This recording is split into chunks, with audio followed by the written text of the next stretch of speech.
Nanggapinnya gimana ya? Saya juga bingung kalau diminta tanggapan.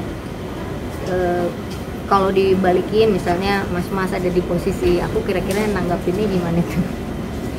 Kira-kira gimana kalau ada di posisi saya terus di posting, terus harus gimana ya nanggapinnya gitu. Jadi harus gimana ya,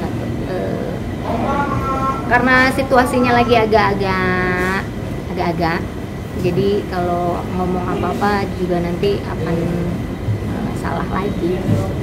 Jadi ya doa yang terbaik aja buat beli.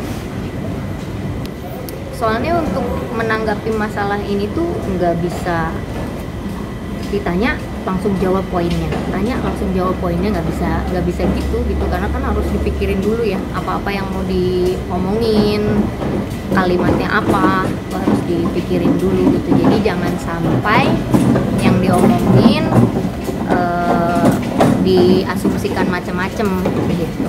Karena kan kalau orang berpendapat pasti akan banyak yang nggak setuju, yang setuju ada ya, makanya itu kenapa adanya pro kontra kan gitu. Jadi ya untuk sekarang pokoknya saya doa yang terbaik aja. Mungkin kebanyakan asumsinya tuh sekarang jadi pengen beda, jadi pengen beda aja lu, bukan ke situ. Sebenarnya bukan ke situ. Jadi ya gimana menanggapinya, agak bingung juga. Kalau jalan pemikiran mah kan semua orang juga pasti jalan pemikirannya beda-beda, nggak harus semua sama juga kan. Nah meskipun misalnya ada satu kelompok, belum tentu di dalam kelompok itu semua sama, kelompok lain belum tentu semuanya, jadi belum tentu sama semua gitu. Jadi ya pasti punya pola pikir masing-masing kan gitu. Ya nggak bisa juga sih kalau dibilang sepemikiran atau nggak sesederhana itu gitu, karena bukan itu sebenarnya poinnya gitu. Bukan masalah sepemikiran atau enggak, poinnya bukan di situ. Saya kan ngeliat beli ini, saya juga nggak pernah kenal sama beliau gitu. Terus cuman kalau saya coba ibaratnya pengen tahu nih orang siapa sih gitu. Saya pengen tahu kan, saya coba scroll ke bawah Instagramnya, postingan dia, pola pikir dia itu kayak apa. Ya memang bukan baru kali ini aja kan dia bersuara keras tentang banyak hal, dan dia udah banyak bersuara dari dulu juga gitu.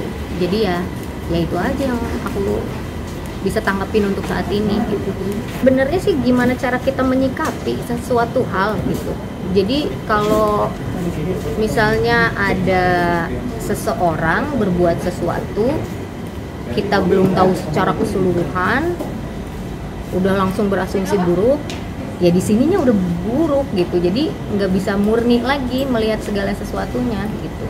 Tapi kalau misalnya kita ngelihatnya, coba nih dari kejadian ini tuh ada beberapa perspektif lain kan.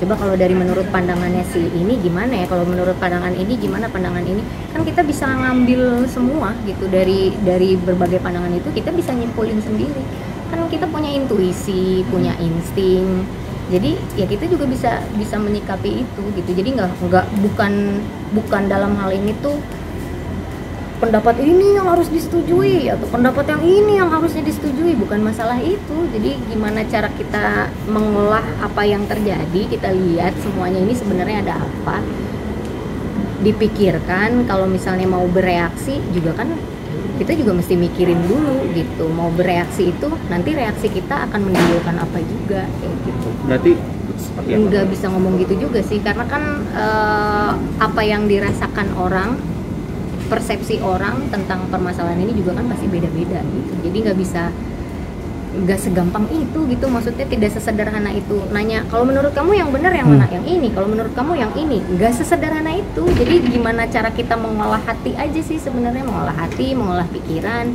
ini tuh bener nggak. Jadi misalnya kan ada misalnya taruhlah ada satu berita,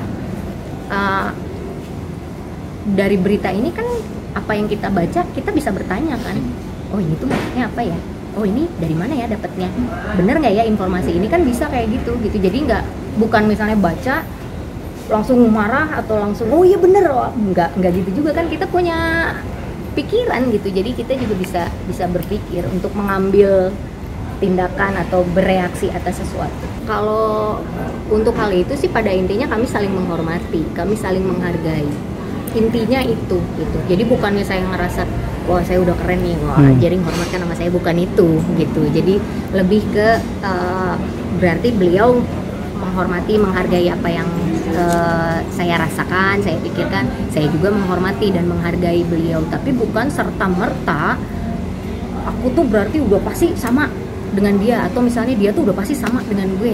Enggak gitu, yang tadi aku bilang kan, dalam satu kelompok meskipun mereka punya visi yang sama, misalnya pemikiran yang sama, belum tentu semuanya sama, caranya juga kan pasti beda-beda gitu. Jadi yang harus dilihat sama kita tuh ya memang ini tuh begitu luas, jangan dikungkung jadi mau sama semua gitu. Dan gimana caranya menerima perbedaan itu supaya tidak jadi permusuhan, supaya nggak dipecah belah gitu kitanya, karena kan kita satu, kita Indonesia gitu, kenapa harus jadi terbelah gini? Ya karena aku ya ibaratnya udah ada pengalaman tentang itu, jadi mau nggak mau harus tahu juga nih gimana cara bereaksinya nih gitu. Jadi harus ya memang kalau hati-hati mah dari bukan cuman sekarang aja, dari dulu juga, dari mulai adanya sosial media juga ya tetap harus hati-hati. Dan bukan cuman untuk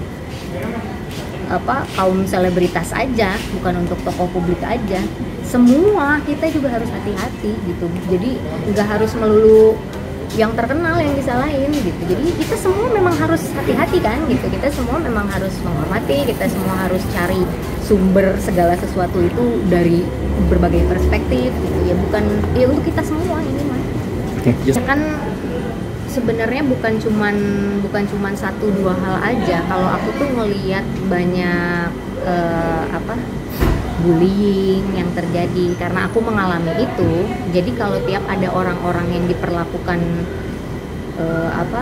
diserang oleh publik gitu, aku tuh ikut merasakan itu gitu. Dan bukan berarti kalau aku mendukung artinya wah aku pasti sama, kan kita juga beda gitu. Aku juga punya cara beda, punya pemikiran yang beda. Intinya sih itu.